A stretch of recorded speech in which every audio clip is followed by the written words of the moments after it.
Man, I'll never forget when I was a little kid. I was at a Darien Lake, which in Buffalo, New York, just outside of Buffalo in Darien, New York, there was this amusement park, and it's changed ownership lots and lots of times, and has been called different things. And I think it's back to being called Darien Lake, if I'm not mistaken. But this is back in the '80s when I was just a little kid. I was up there with my dad and my dad's friends and their kids, and there was this roller coaster there. There was only one roller coaster there at the time. Now there's several, but there was only one roller coaster there at the time. It was called the Viper.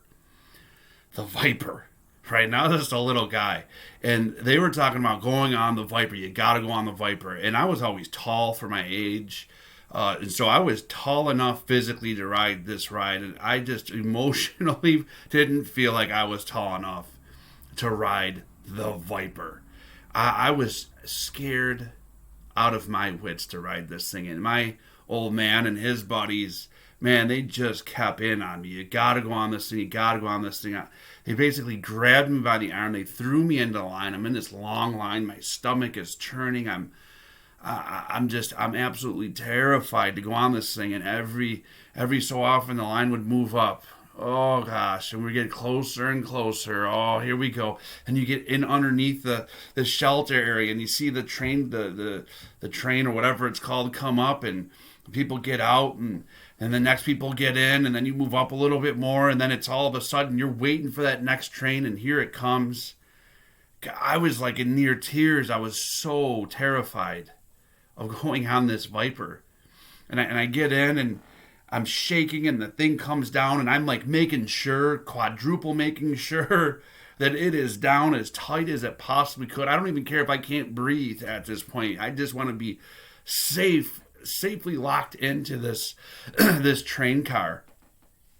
And it begins to go, and if you've been on a roller coaster, and this analogy might not work because some of you just hate roller coasters. My wife, this analogy doesn't work because she hates roller coasters.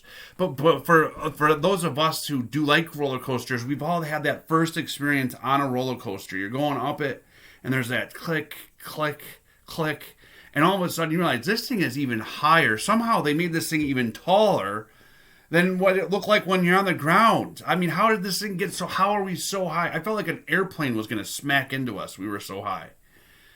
And then there's that bend and that slow, and then all of a sudden you're facing down, and wham, you just go. And I got to tell you, I fell in love. I absolutely loved roller coasters from there on out.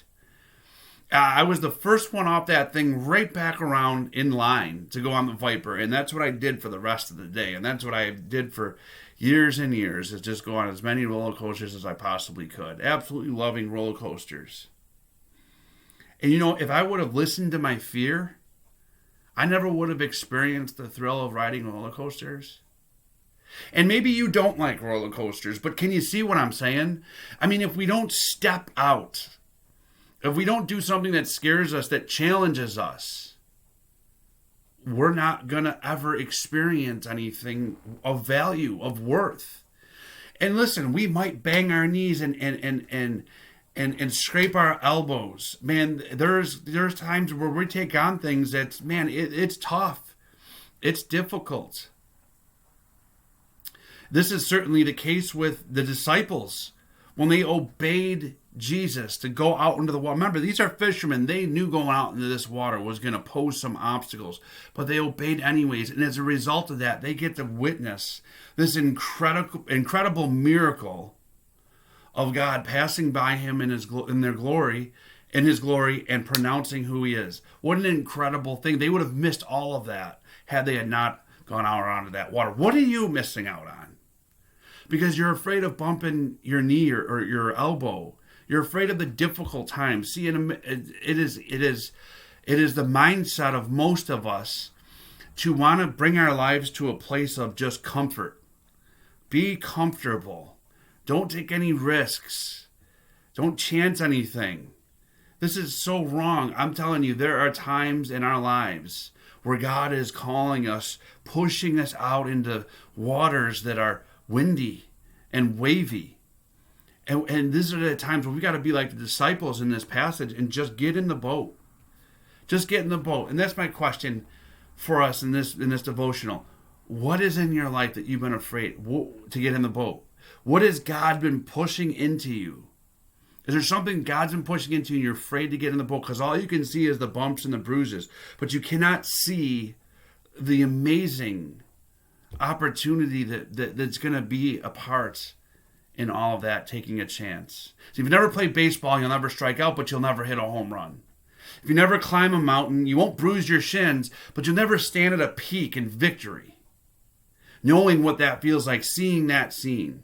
And if we never obey Christ, we miss out on life's contrary winds.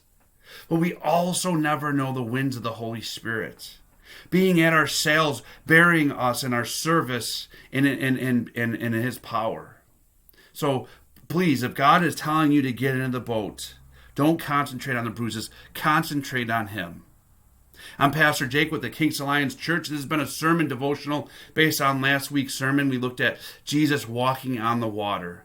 I hope that you'll utilize the contact information in the description of this video and reach out to me with any prayer requests or anything else that you'd like to talk to me about. I'd be glad to get back to you. Have a blessed day.